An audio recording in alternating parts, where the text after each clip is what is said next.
Hey, happy campers, how are you doing today? Good, I hope. If you're new, then welcome. If you've been here before, then thank you so much for coming back. It is really great to see you again. In this episode, we're going to talk about what I like to think as the golden years of YouTube, but I guess it's always been golden really, and some of the original gangsters of the platform. How has YouTube changed their life? What did they do after YouTube? Stuff like that. So, if this sounds like your type of thing, then brilliant.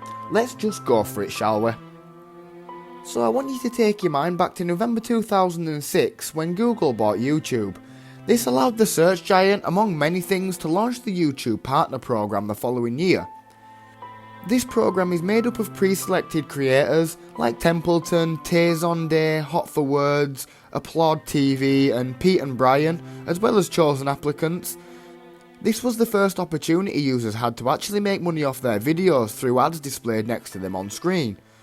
For Hailey G. Hoover, a former member of the 5 Awesome Girls channel, who currently has 85,000 followers on her personal account, this allowed YouTube to go from an after-school hobby to a career move. I never was motivated by trying to make a certain amount or anything. It was just a lucky surprise, she said in an interview. I did make some money, and it was very helpful in my life. I paid for my college books and food and activities with friends. I was able to go on tours with other friends from YouTube too. None of the original creators joined YouTube expecting to change the digital landscape, or even to make any money from it, I guess. But as YouTube grew, people started dreaming bigger, which included not just raking in the dollars from ads, but raking in the thousands from brand deals too, which remains one of the most lucrative and sustainable paths for creators. The system is simple. Brands pay creators to promote their products in videos, or to partner on large video projects.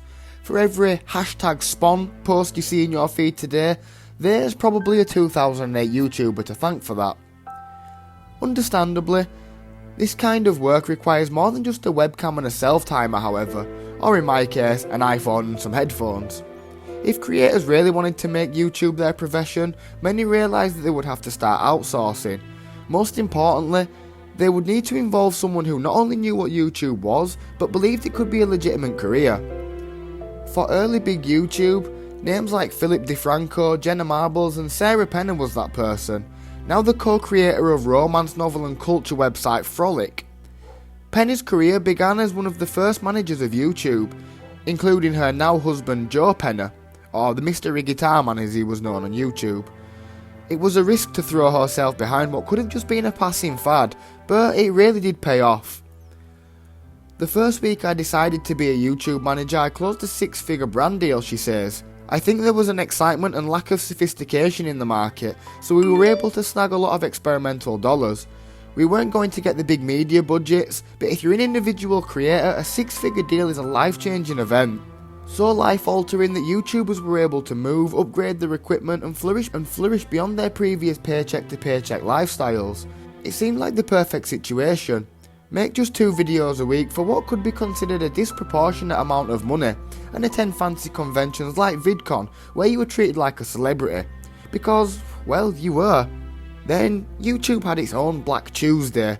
On March 15, 2012, total views on YouTube plummeted by a huge 20%, thanks to a change implemented by the site in response to users who bounced from one video to the next without watching them in full.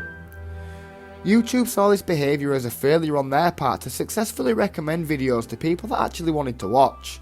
So, instead of views, YouTube switched to watch time as the main way to determine its algorithm, which lost creators, viewers and, for those who made money through ads based on those viewers, money. But this wasn't the only issue on the horizon. There was 1 year of VidCon, maybe the 5th year, and it was the British invasion, Penner said, referring to creators like Sug, Pendlin, Marcus Butler and Alfie Days, who dominated the platform in 2014. And I think that was really hard for a lot of the OG YouTube talent, because it was sort of the first signs of, okay, there's fresh blood.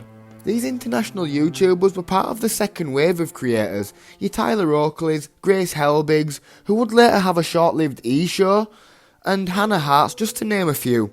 YouTube was growing exponentially, to the point where there was too many creators to maintain the one big friend group feel it had in the beginning, and things began to splinter off. As the years went by, YouTube became home to collab channels, beauty gurus, lip syncers, comedians, booktubers, chefs, musicians, family vloggers, daily vloggers, prank channels, ASM artists, religious creators, challenges and gamers. Gaming YouTubers like DanTDM, Markiplier and PewDiePie made 18.5, 17.5 and 15.5 million respectively in 2018 according to Forbes. But who was the highest earning in 2018, I hear you asking? Well, a 7-year-old boy who reviews toys and rakes in $22 million yearly whilst doing it. I mean, I'm not his target audience, but one of the good things about YouTube is that you create your own experience through subscriptions. It's natural to be skeptical of newcomers, but original YouTubers continue to be wary, particularly of the newest generation. While these OGs joined YouTube with no idea what they were in for, anyone who uploads a video now pretty much knows, even just vaguely, that they're doing something that could make them rich and famous.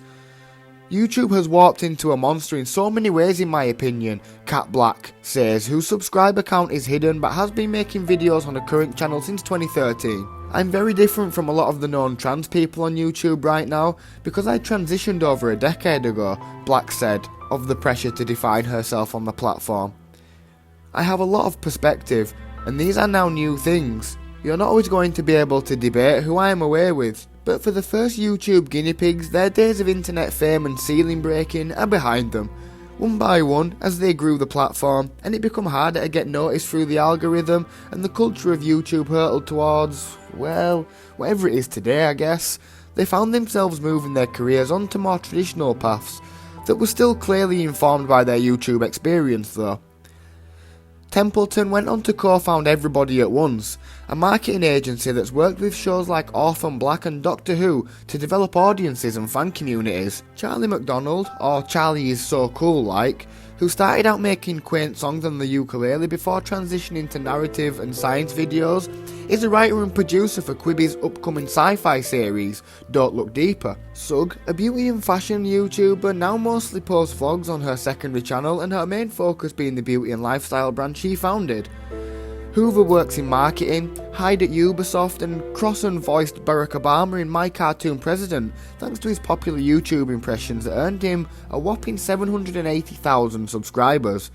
This is just a small sample, but shows you how valuable a stepping stone YouTube can be. At the same time though, there are a number of original creators who have stuck around, having found a way to keep chugging along thanks to their subscribers who remain loyal. In fact, the current generation of YouTubers is currently preparing for the cycle to keep churning, with people like the 18-year-old YouTuber Hayley Pham saying she thinks highly produced videos are coming back into style. TikTok, at least in its early iteration, is just an updated version of the lip-sync videos of yore. Still, when the Harris poll asked 3,000 children in the United States, China and the United Kingdom what they wanted to be when they grow up, the top answer in both the US and the UK was vlogger/YouTuber. If only they could see the long road behind them, littered with abandoned channels, millions of dollars left on the table, and the exact same videos they're about to make over and over again. I think throughout all the changes that YouTube has made over the years, one thing will always remain the same. There will always be new people coming to the site inspired by those we see today. Throughout all the changes that we have experienced over the years, this is one thing that remains constant. Well, I do hope you enjoyed this little look into the golden years of YouTube. I think we'll wrap it up here. I mean, I think these are the golden years, but honestly the platform is still as vibrant as ever. It's easy to feel like the place is saturated to the point where it's impossible to get noticed, but that's not inherently true. It's definitely got harder to stand out, but it's still a very impressive platform that offers opportunities to pretty much anyone. It can serve as a huge stepping stone into a lifelong career. You can genuinely still achieve some incredible success on here, so don't give up. Damn it, if Jake Paul can do it, anyone can. I'm only joking, I love you really JP. But on that note, thank you so much for watching. I honestly really do appreciate every single view, every single like, every single comment that's not a troll, and subscription. But I've been Kez, this is Kez Vlogs Daily. I do hope you enjoyed it. Have a lovely day. Peace.